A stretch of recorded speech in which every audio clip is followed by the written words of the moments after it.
Today the topic is laws of resistance. The resistance of a conductor is directly proportional to its length and inversely proportional to its cross-sectional area at constant temperature. In mathematically, R is directly proportional to L. This is equation 1. R is inversely proportional to cross-sectional area, that is equation 2. From both equations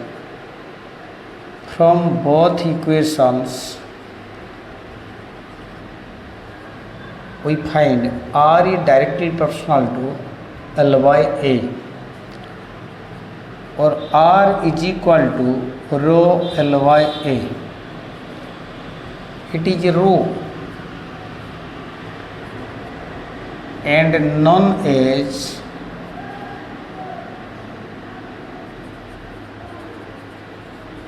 specific resistance, also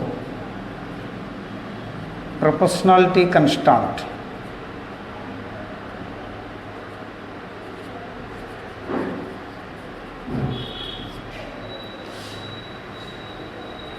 और we may say R is equal to L by A.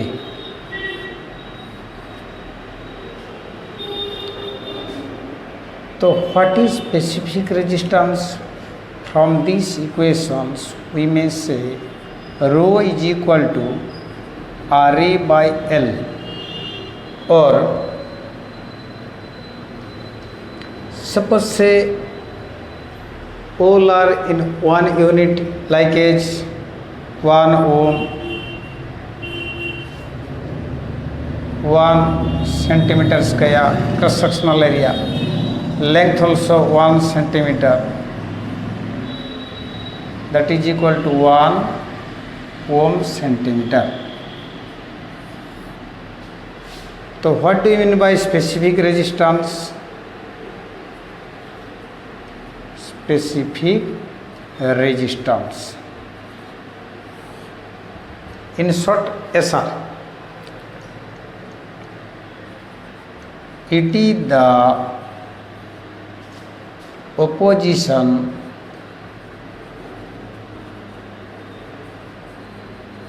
offered by a conductor having unity length and cross-sectional area. What do you mean by specific resistance? It is the opposition offered by a conductor having unity length and cross-sectional area. Unit ohm centimeter, ohm meter, ohm millimeter.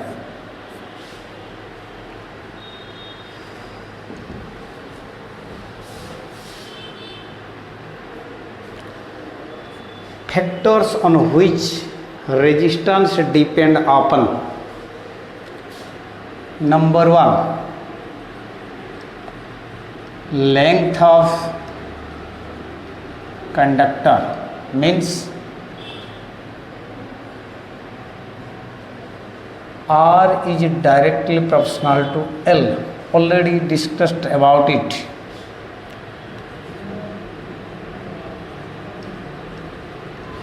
Cross sectional area, that is R is inversely proportional to cross sectional area, already discussed about it. Then temperature.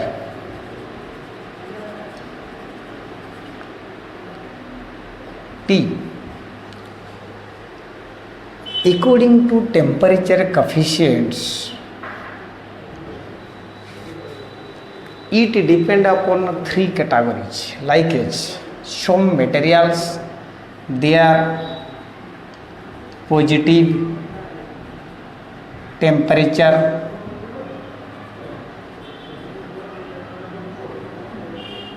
coefficient, in short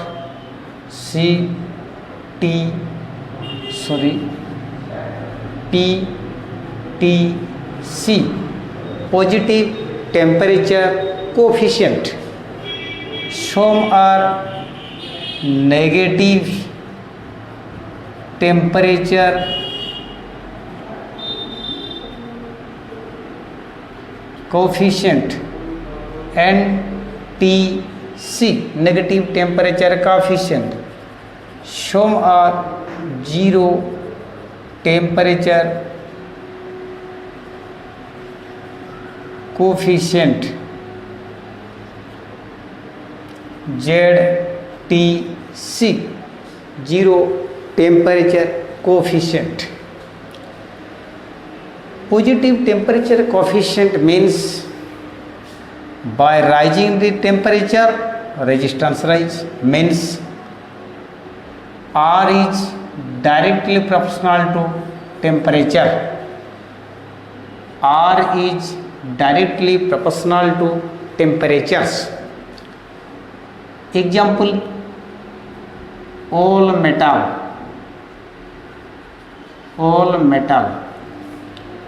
means iron, nickel, chromium, aluminum, gold, silver, copper, etc. Negative temperature coefficients means R is inversely proportional to temperature. Rising temperature, decreasing resistance. Example,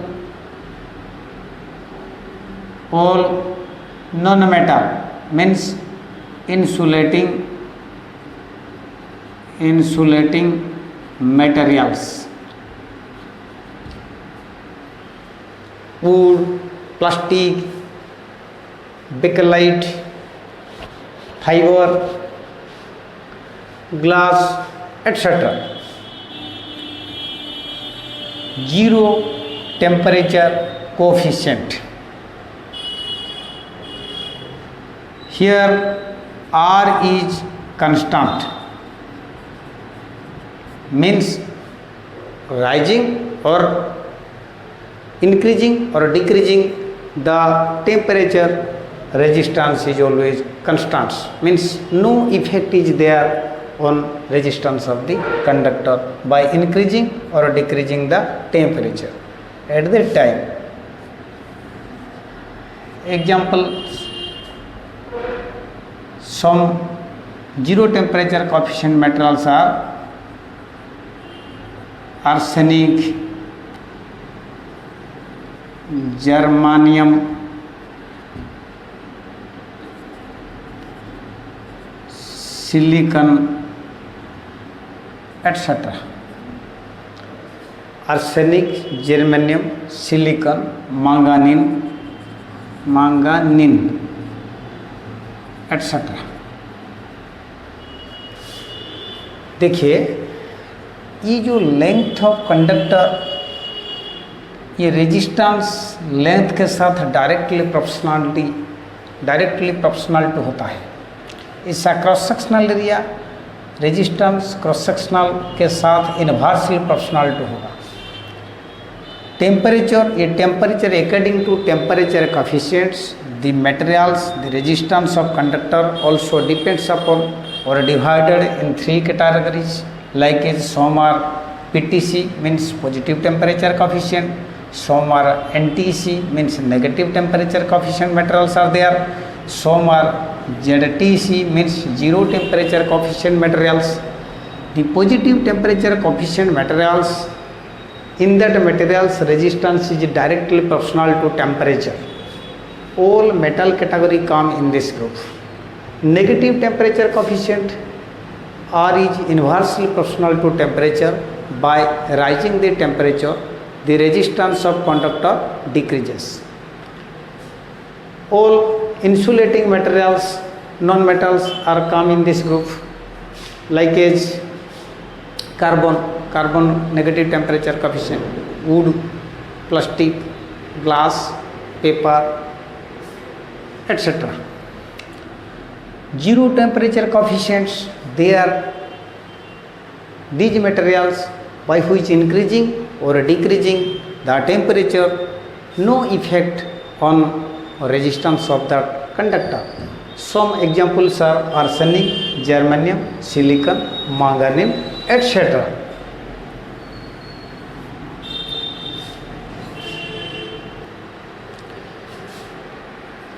Some problems which are most important in competitive exam, I will discuss about 3 problems. Problem number 1, a conductor is of R ohm, now stretched and make its length twice. Twice mean 2 times. 2 times. Then what will be the effective resistance of that conductor? Option A 2R, option B 4R, option C R/2, option D 3/2R। सभी को मालूम होता है कि ये resistance 2 times बढ़ गया, 2 times बढ़ गया, तो इसीलिए लेंथ 2 टाइम्स बढ़ गया, तो इसीलिए रेजिस्टेंस भी 2 टाइम्स बढ़ जाएगा। मतलब ये वाला होगा नहीं, ऐसा नहीं होता है। तो इसीलिए ये ध्यान से आप लोग देखिए, उसका रिजल्ट अलग होता है। ये कंडक्टर है, ये कंडक्टर है, उसका लेंथ क्या है L, उसका क्रॉस सेक्शनल क्या है, क्रॉस सेक्शनल A होता है। लेकिन मेरा सवाल ऐसा नहीं, मेरा सवाल क्या है, now it is stretched and make its length twice. Stretched का मतलब उसे खींच के बढ़ा गया, वो 2 टाइम्स बढ़ गया। मीन्स ये जो रेजिस्टेंस के ऊपर कैसा प्रभाव होगा देखिए।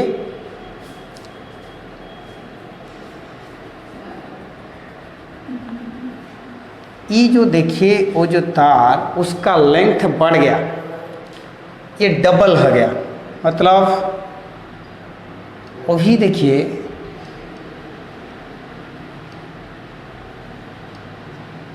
ये लेंथ हो गया 2L, वो L था ना, ये अभी 2L हो गया, 2 टाइम्स, ट्वाइस। उस वक्त क्रॉस सेक्शनल एरिया क्या होगा, A/2 होगा, आधा हो जाएगा।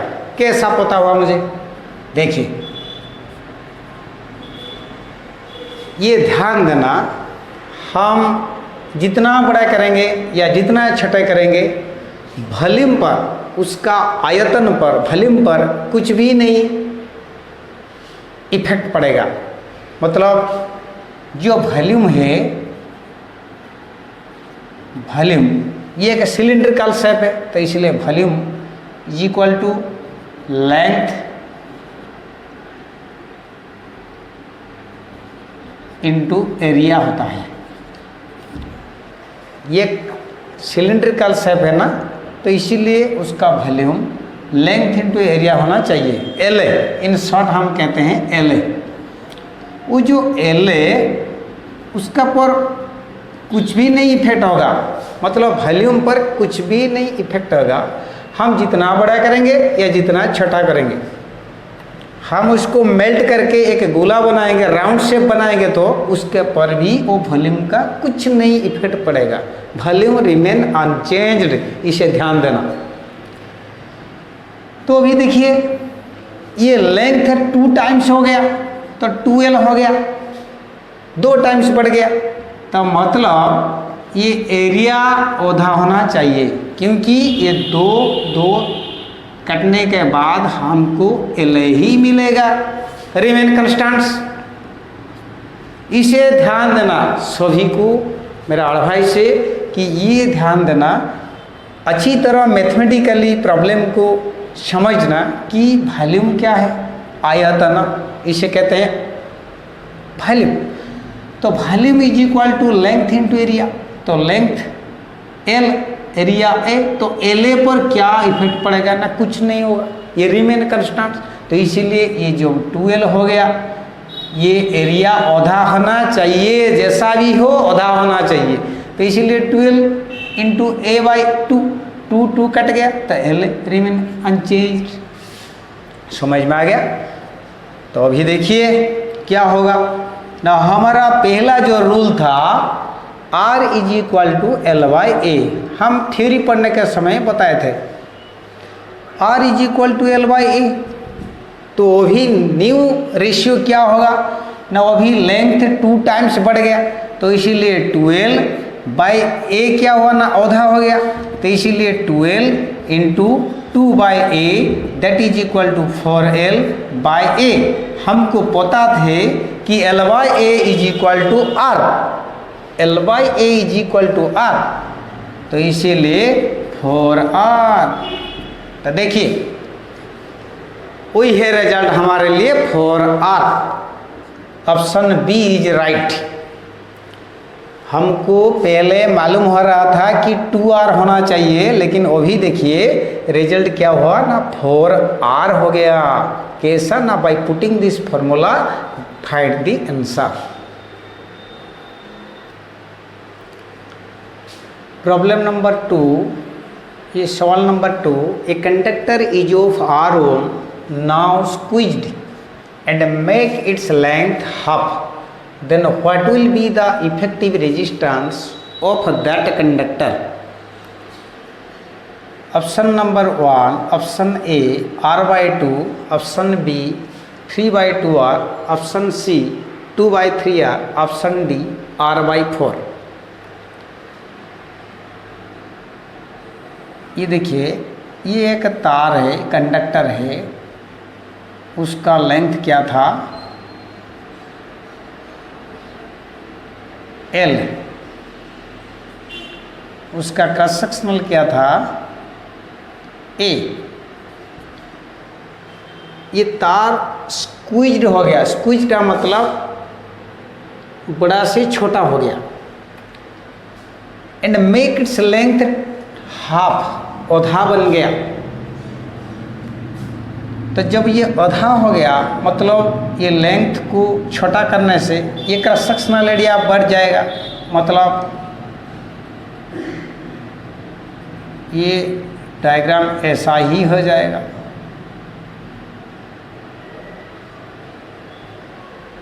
ये तार जितना लेंथ था वो लेंथ आधा हो गया, मतलब वो जो cross sectional area new ratio का ये जरूर L/2 ही होगा, हाफ बनने का मतलब आधा हो गया।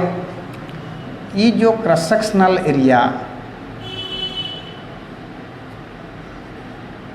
ये डबल होना चाहिए, 2A होना चाहिए, क्योंकि हमारा ये याद रखना चाहिए कि volume is equal to length into area that is equal to L into A that is equal to LA। ये कांस्टेंट होना चाहिए। वो जो न्यू रेशियो ये L/2 है, इसीलिए ये 2A होना चाहिए, क्योंकि 2 कट गया, वो भी LA होगा। 2 कटने के बाद ही हमें LA मिलेगा। तो देखिए रेजिस्टेंस पर कैसा ही इफेक्ट पड़ेगा। हमको पता था कि R इज इक्वल टू L/A that is equal to L/2 by 2A that is equal to L/2 into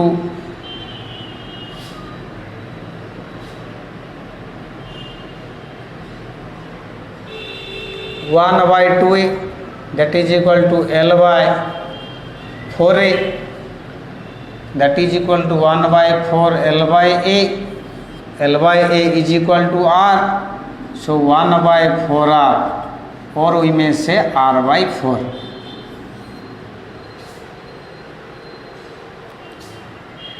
option D is right. हमको पहले पता हो रहा था कि ऑप्शन ए होगा, लेकिन ये वाला नहीं, ऑप्शन डी इसका आंसर में होगा। एब्सोल्युटली करेक्ट आंसर R/4 ही होगा। अभी problem number 3, a conductor is of R O, now make it length and cross section both doubled, then what will be the effective resistance of that conductor. Now it was a conductor, उसका length L था, cross sectional भी A था, लेकिन ये conductor का twice length और cross sectional भी 2A area का लिया गया, उसका रेजिस्टेंस क्या होगा। मीन्स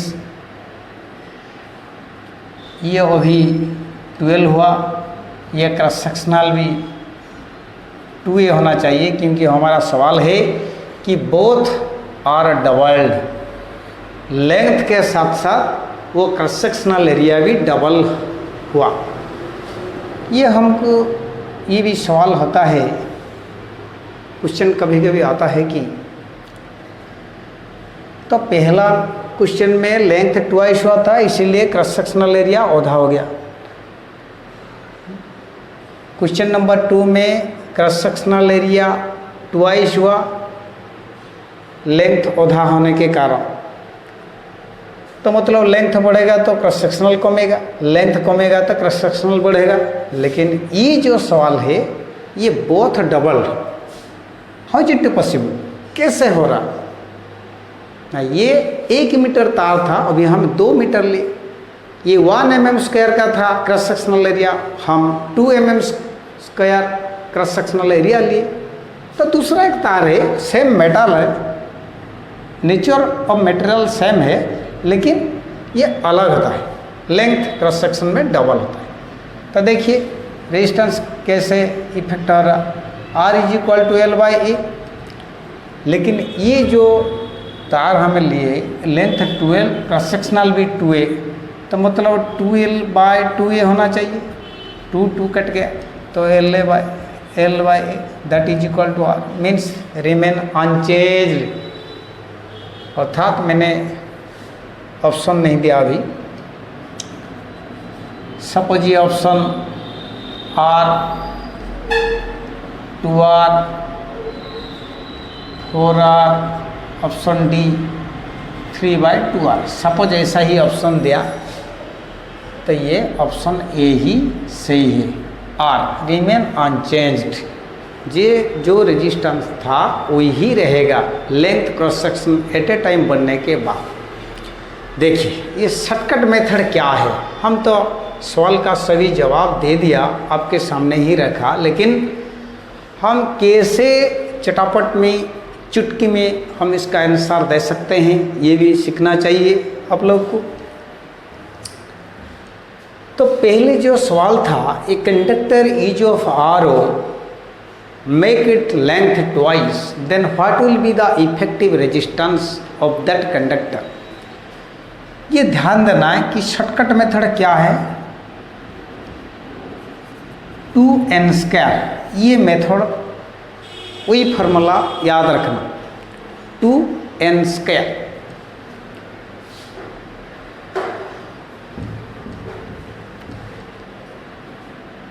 सॉरी मैंने गलत किया, n² R, वही फार्मूला याद रखना, n² R, n का मतलब क्या ना, कितना टाइम्स बढ़ा। देखिए पहला सवाल का था, क्वेश्चन था हमें कि ये conductor is of RO, now make it length twice, वही n का मतलब कितना टाइम्स, हम t² R भी लिख सकते हैं, कितना times t² R, n mean number, कितना टाइम्स, कितना नंबर, एक ही बात है, 2 टाइम्स, तो इसलिए 2 का स्क्वायर R मतलब 4R, चटापट आंसर मिल गया। क्वेश्चन नंबर 2 का क्या था, वही t² R मतलब कितना टाइम्स ना, हाफ टाइम्स हुआ, आधा हुआ था, इसलिए 1/2 का स्क्वायर R मतलब 1/4R। देखिए कितना चटापट मिल रहा हमें,